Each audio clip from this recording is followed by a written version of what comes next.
ზამთარი ვარცა დაჭკნობს ფურცელი ჩამაცვივავო შეხვალო შემოყვებაო და გამოხვალო და გამოყვებაო ვენახიო რა ოდარა თავისუფლებაც ეგრე არის აბა რას დარაჯობთ რუსთაველზე რა გვინდა წინაპრებმა იცოდნენ ხოლმე ამის რა ქვიას ვაზო შვილივით ნაზარდო რა დონეზე უნდა ყვარებოდათ რა შემოძახილი ქონდათ ერთგვარი რომ ვაზო შვილივით ნაზარდო რაღაცნაირად იწყებდნენ ხოლმე ულვაში გადგიგრეხნიაო ჩვენ მაინც ქართველები ყველაფერს ვაზსა და ღვინოს ვადრით რა რამდენად გავს თავისუფლება ვაზ აი იქ ზოლზე გადის ალაზნის ჭალა აი იქ რომ მიდიხარ ახლა იქით არის ლაგოდეხი ჩვენ ხო ვართ ქიზიყი და იქით ჰერეთი უკვე და რომ თავდება ის ალაზანი იქ ამთავრდება ღვინის კულტურაც იქ ამთავრდება თავისუფლებაც რავი აბა რანაირად უნდა იცხოვრო ღვინისა და თავისუფლების გარეშე მართლა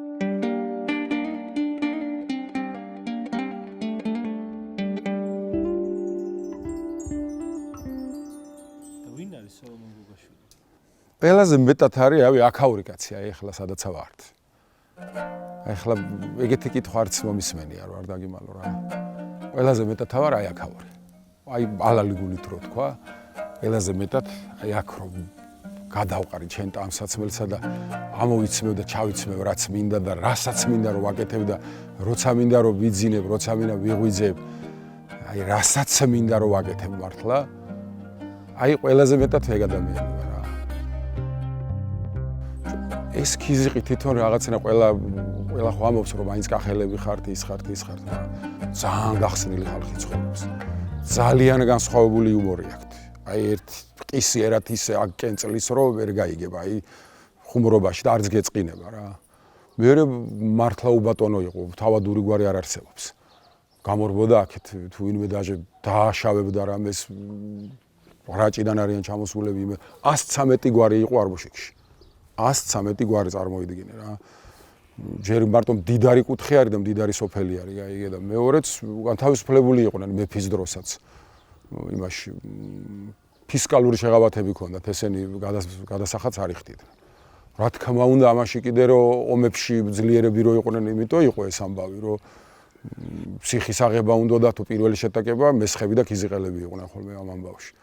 მაგრამ იგრძნობა რა. ადამიანი უფრო ლაღი, ბევრად ლაღი.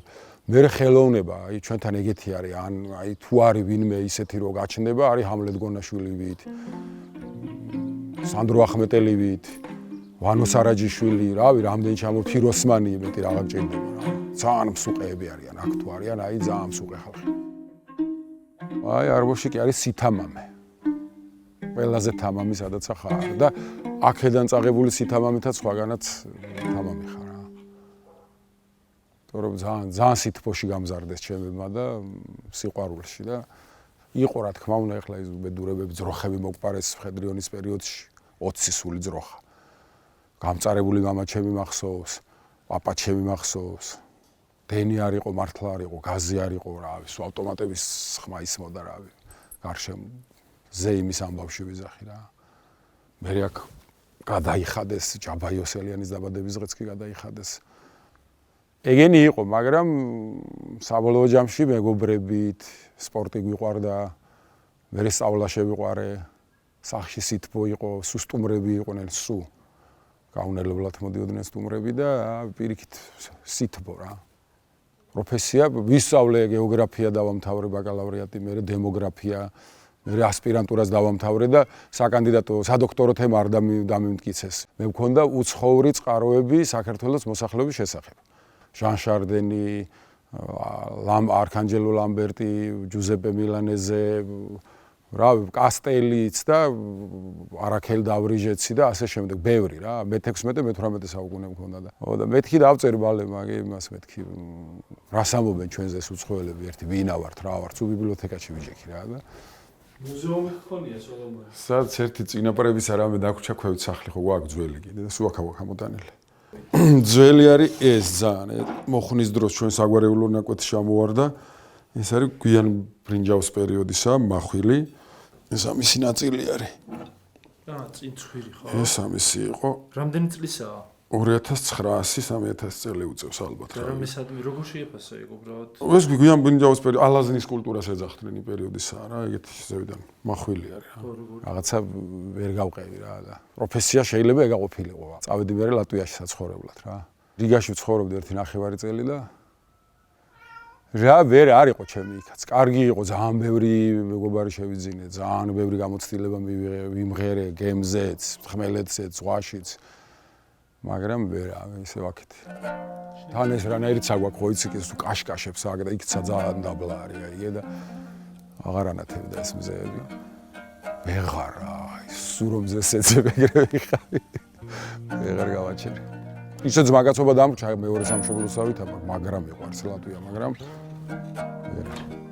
დააბრუნდი არბოშიკში პირდაპირ ამოიღე ბეო და ხელში ჩაგიდეო აქაური შაირია იცი შენ ბეზე მე რომ შენი სახლი ვნახე მიბმული ლეღოზეო შენ იცი რომ ამის დიდი ბებია ფიროსმანს აყავდა ხატული დედა ჩემისა სონა უკრავს გარმონს ქალი გარმონით რო ყავდა ხატული ფიროსმან ის არის დედა ჩემის ბებია სონა გურაშვილი აი რო გითხრა შეიძლება არ დამიჯეროშულო შეიძლება ვარშავიდან ჩამოფრინდე საფრანგეთიდან ჩამოფრინდე და პირდაპირ აეროპორტიდან წამოიდე და მოსავალი აიღო ხნავს, თესავს, ტის, ვენახს აკეთებს, მეტი რა გააკეთო და თან იქ თავის აქტიურ ცხოვრება კიდე ეწევა, როგორც ხელოვნებაში და ყველანაირად.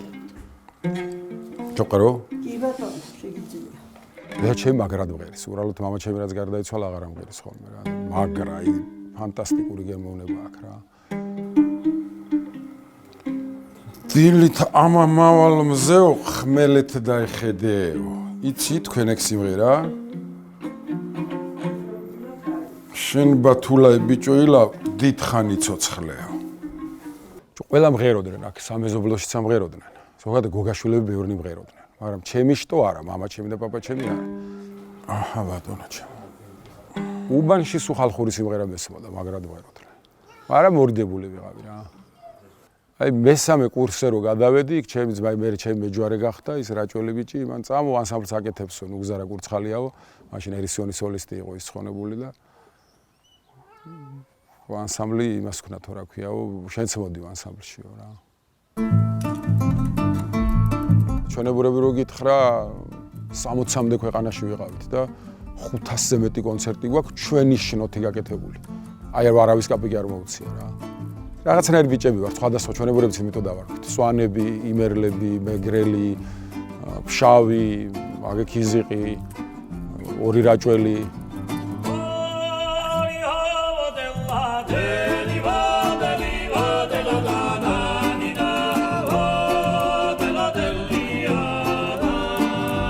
უცნაური ბანგლადეში. ავსტრიიდან აღმოჩნდით ბანგლადეში, აქ ნოემბრის ბოლო იყო -5 იყო და იქ 38 იყო პლუსი. სურათი ჩავაქო მითი სელფი გადავიღე რომ 66000 კაცი იყო და ვაფშე ყველა მოიდა მეთქი დავაწერე რა აი ამდენი ხალხი იშვიათობაა ხო და საინტერესო რაც იყო მახსოვს ესტონეთში. ომირო იყო ჩვენთან თან ანსამბლის ორი ანსამბლის წევრის ძმა წინა ხაზზე ბრძოლობდა რა ცოცხლები იყვნენ ექსპერტები არც ვიცოდით 2008-ში სცენის უკნიდან რომ შედიხარ იქ მონიტორები ხარ კულიცებში რა და თან პატარები ვართ. მე რო შევიხედე არ მეგონა რომ არათ ამდენი ხალხია რა და 300,000-დან ერთი 150,000 კაცი იყო ჩვენი დროშით მოსული. და იქ ვიმღერეთ ჩაკრულო აი მე არ დამავიწყდება რა აი ფანტასტიკური გარემო იყო რა. ესტონეთის პრეზიდენტი მთელი ხალხი ამდენი დროშა რანაირად დაარიგეს ან არც ვიცი მართლა გეუბნები აი 150,000 მაინც ჩვენი დროშით.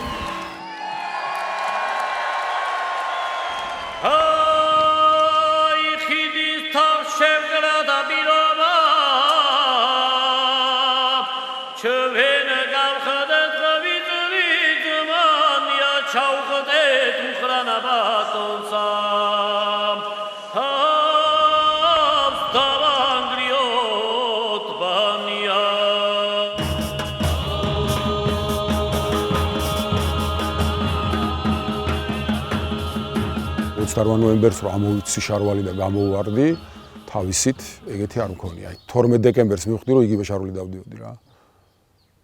ეხლაც მახსოვს მეგობრებმა რომ დამირეკეს რომ ბევრი მე სამეგობრო იდგა ხო ჯგუფებად და გინდა არ გინდა ჯგუფებად დგები და ხან იქით ვიყავი ხან აქეთ და მე მეგობრებმა მოდი ვაგე ქაშვეთის წინო ღერძულასთან დგევართო და ერთმანეთს ვაგნებდით ეგრე, იმიტომ რომ რუსთაველის მეტრომდე მართლა 200,000 კაცი იყო რა. და შეგვჭა ღერძულა. ღერძულელები დავირქვით. და შეგვჩნენ ზოგი პირველად გავიცანი. რომ მივედი ბევრი ჩემნაირი ახლა უნივერსიტეტში ახლა 9 წელი ვისწავლე და ამ 9 წლის მანძილზე ვისაც მართლა ქიზიყურად რო თქვა თვალში წყალი ედგა, სულ ყველა იქ იყო მოსული. რაც შეეხება ამ ღერძულელებს 40-მდე კაცი ვართ და ფაქტობრივად ერთი 50-60% ერთმანეთს ვავსებთ, სულ დავდივართ. სულ. მე რიგ შევიძინე იქ ჭიჭინაძის კუთხეში სხვა ხალხი შევიძინე, ოქროები არიან, ჩემი მეგობრები გახდნენ. აქეთ წინ სხვა ხალხი, ეხლა კი ყველა უკვე დამეგობრდით და ვიცნობთ უკვე აგე 16 თვე დაიწყო და იქ ავდგავართ.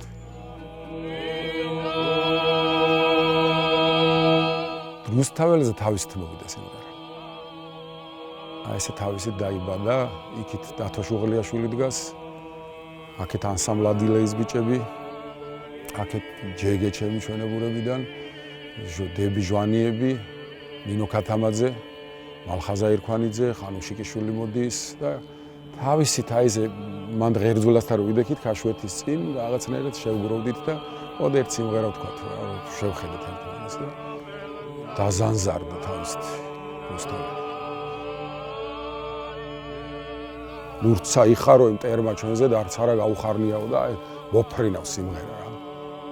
ეს რო გაგაჩნია, ეს რანაირად უნდა ყავდეს გვერდზე.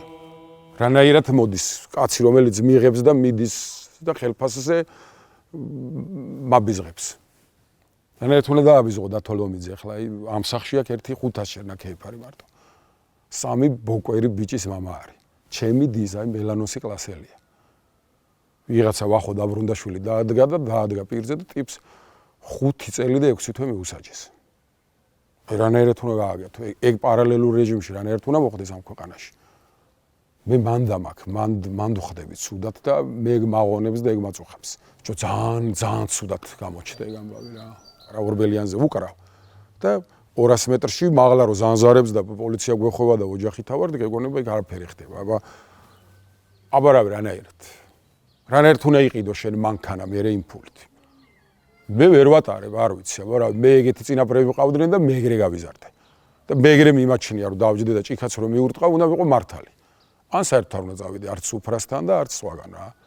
რანაირად უნდა იყიდო მანქანა შენ იმფულით, ან რაღაც რა მნიშვნელობა აქვს ჯიბეში ფული როგორ ჩაიდო, რომ იცი რომ აი ჭვანტურიას ან ჯორჯაძეს ამოვლი და ხდება უბედურებაზევით. და ვითომ არაფერი შენ ხოშიანად მიდის დაყრადაბლა. რა ის ადამიანები რა ვიჭერენ ტროტუარზე ვიჭერენ. შენი შვილი რომელ უნივერსიტეტს დაამთავრებს არ იცი. აი რა უნდა გემართოს მაგაზე მეტი. აბა რანაირად ახლა სადღაც რო აბარებ და სხვა რაღაცას ამთავრებ, აბა რა. სანდრო მეგრელიშვილის ნეგაირ კაც და იქ სხვებიც იყო ტროტუარზე უკვე წინ გადასული ირაკლი ვეშაგურიძეს რო დაიჭერ. აბა რანაირად. რაშიზის. აი რანაირად იმ დღეს ხუმრობდი კიდეც მოქალაქე წმინდანი უწოდე რა მეთქი. აი ეგეთები სხვა არსებობა მე ვერა ვარ ეგეთი. აი ეგეთ წესიერ ხალხს და რამდენი ჩამოთვალე ხლა იქ აი ანანო ზოიძე ყავს. ბოთლებს აგროვებს ადამიანი და უბნის მოხუცებს ეხმარება, ბევრი ხელფასი კი არა აქვს. პლასმასებს აგროვებს და აბარებს. უბნის ზაღლებს უვლის, უბნის მოხუცებს უგზავნის რაღაცეებს და ზიხარ იმის სასამართლო პროცესზე და გოგო არის მწყერივით. აი უწესიერესი. და ის მოსამართლე უცხადებს, რომ იცი რა საერთოდ არ გვაინტერესებს შენ 3 წუთი ნახევარი სავალ ნაწილზე, გადაკეტილზე, პატრულმა რო გადაკეტა, იქ ეუბნებიან და 5000 ლარს გიწევთ.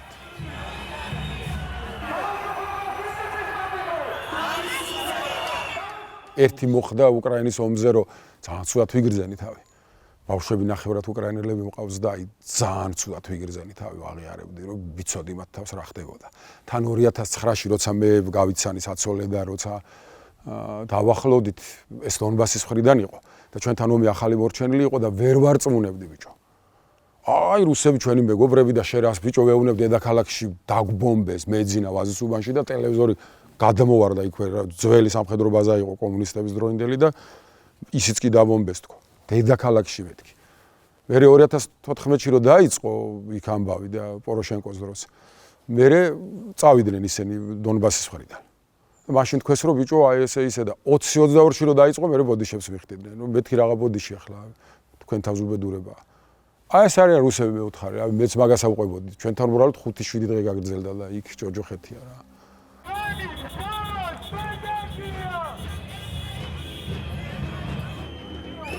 ვერ არა, რომ ახსენდება რომ ხან ქარია, ხან წვიმაა, ხან სიცივია და იქ დგანან ჩემი მეგობრები და თან ვიცი რომ პარალელურად რა ხდება 1 2 3 4 5 სუბოღმიანი კანონები და სუ მოწოლა, მე ვიცი სახში წასვლის შემთხვევაში რა მოხდება.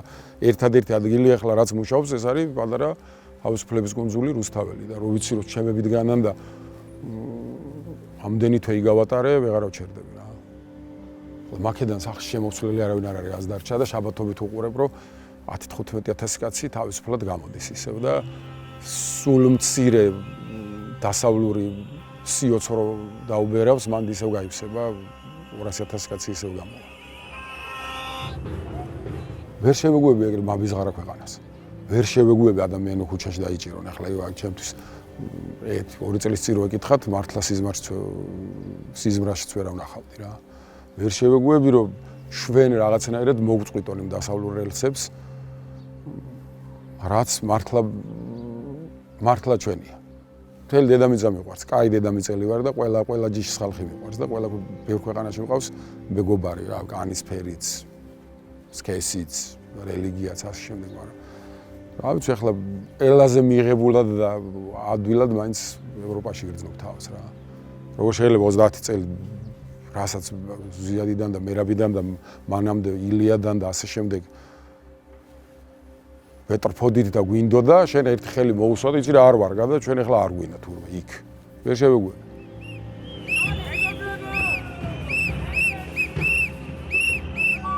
რანაირად შევეგუო ადამიანების ანდრო ჭიჭინაძის ზმადგა ჩემს გვერდით. რანაირად ყოველ დღე იქ არის ისიც. ქალიზის, რომელიც აგერ შენი მეგობარიც არის მზია რა. რომელიც ვიცი რომ ავადარი, მაგრამ არ ტყდება რა. და ესენი ხელაღებით ვიცი რა, უნდა იჯდნენ ციხეში, რა ვქვია, ციხეში რამდენი ათეული წელი ვიცოცხლობ რომ 5 წელი ციხეში ჩამსვა და 9 წელი ციხეში და 3 წელი. ისეთი გახდება აი 1-5 წელში. აი ეს ჯანღი რო გადაიყრება და ნისლი რო აიყრის, იცი როგორი ქვეყანა გახდება 1-4 წელიწადში. აი რომ მიხვალ რა და მე ვარ იუვენტუსის კომაგი ბავშვობიდან და მე და ჩემი ილიკო რომ მივალთ და იუვენტუსი ინტერის თამაშზე რო ჩავალთ მატარებლით.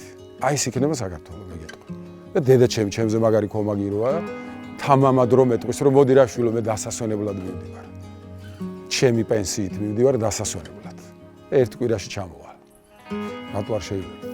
როცა შვეიცარიაში ჩემი ძმაკაცის მშობლები დადიან ეგრე გერმანიაში ჩემი მეგობრების მშობლები დადიან ეგრე, იტალიაში ეგრე დადიან. და სხვათა შორის პატრიარქის მაგარი სიტყვები არის ხოლმე ხშირად ახსენება ხოლმე, მაგრამ ნუ მიეჩვევით სიღარიბესო. და ჩემ დიდ პაპას წოდნია კიდე ზუსტად ეგრე სიბეჩავეს ნუ მიეჩვევო რა. არ უნდა მიეჩვია აი მაგამ სიბეჩავე ვიცის მიჩვევა. აი ეგ. მე ეგეთ საქართველოს წარმომიდგენია. ეს საქართველოს ეგეთი. აი ეს ორი ტერიტორია დაბრუნდეს და დანარჩენს მე გეუბნები რომ აი მივხვდი 5 წელში ხალხი ჩვენ თვითონ მივხედავთ.